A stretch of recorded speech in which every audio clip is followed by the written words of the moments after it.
11월 4일 화요일 하나님께서 우리에게 주신 말씀 함께 묵상하도록 하겠습니다.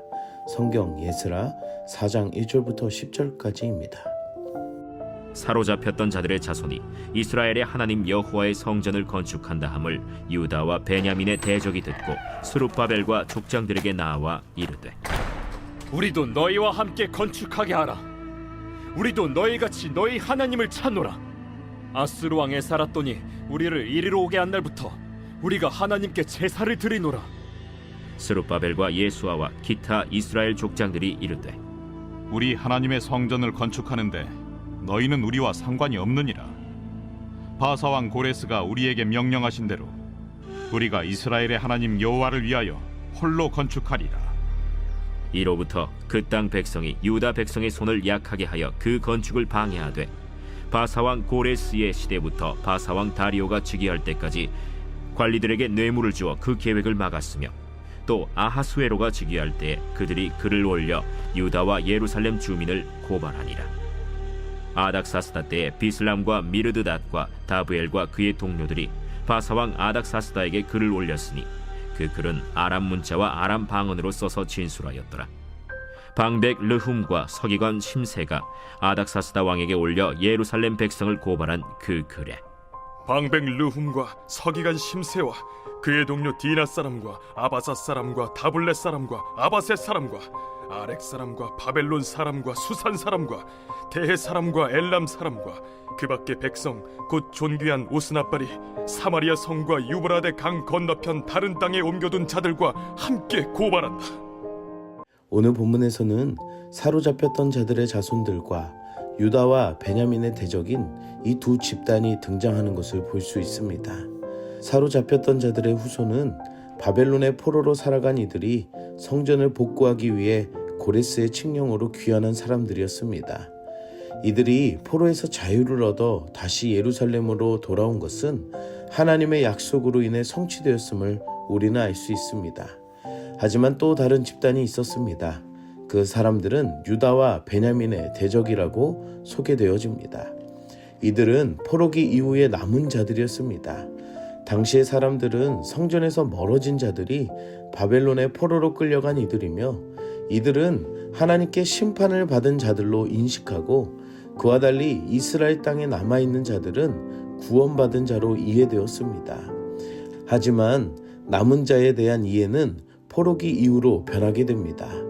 포로기 이후에 진짜 이스라엘의 남은 자는 이스라엘의 땅에 남은 자가 아니라 이스라엘 땅에 사람이 없는 시기, 땅이 안식하는 그 시기에 떠나간 사람들인 곧 포로로 끌려간 백성들이라는 것입니다.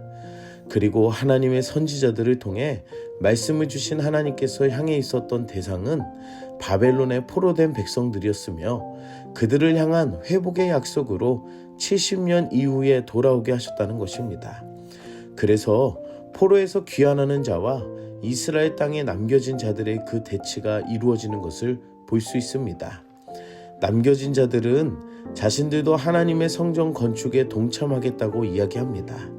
그러면서 자신들도 아수르 왕 에살핫돈 때부터 제사를 드리고 있으니 동참할 명분이 있음을 주장하게 됩니다.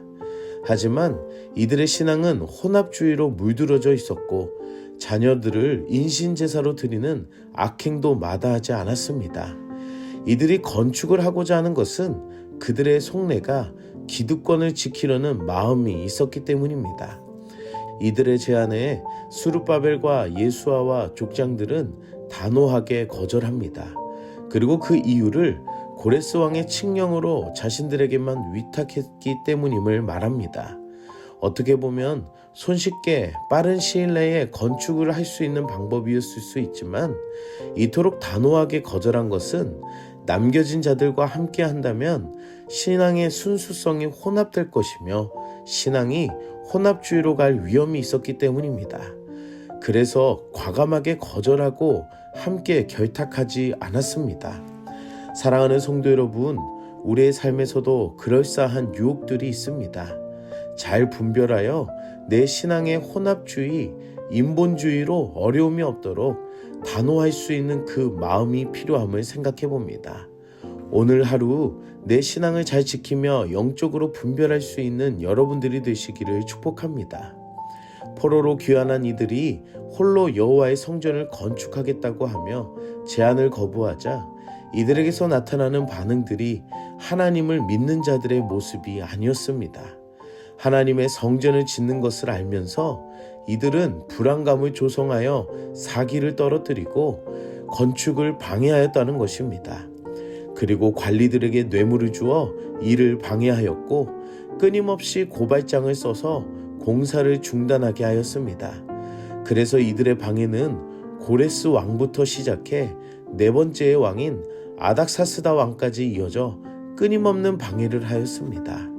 하나님의 일을 하면 반드시 방해의 세력이 있습니다.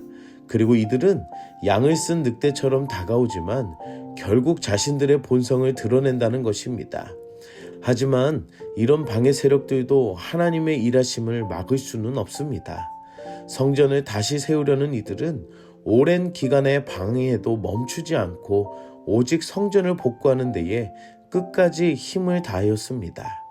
사랑하는 성도 여러분, 하나님의 일을 할 때에는 방해하는 세력들이 있다는 걸 분명히 아시기 바랍니다. 하지만 그 세력들은 하나님의 일하심을 이길 수 없다는 것을 아셔야 합니다. 오늘 하루도 문제보다 크신 그 하나님만을 바라보며 끝까지 인내하고 견디는 그 믿음의 사람이 되시기를 축복합니다. 함께 기도하겠습니다. 사랑의 하나님, 오늘도 말씀으로 은혜 주시니 감사합니다. 말씀을 통해 놀라운 하나님의 진리를 알게 하시니 감사합니다. 우리가 스스로 해결하려 했었던 이기적인 마음과 하나님 앞에 어두워져 분별하지 못한 어리석음을 회개하오니 불쌍히 여기시고 용서하여 주시옵소서. 에스라의 말씀을 보며 영적으로 선한 것을 분별할 수 있는 지혜를 허락하여 주시고 영적인 싸움을 마주할 때에 하나님의 일하심을 믿고 의지하는 우리들이 되게 하여 주시옵소서. 인내와 소망을 가지고 하나님만을 바라보며 끝까지 견디며 믿음의 길을 걷게 하여 주시옵소서. 예수님의 이름으로 기도드립니다. 아멘.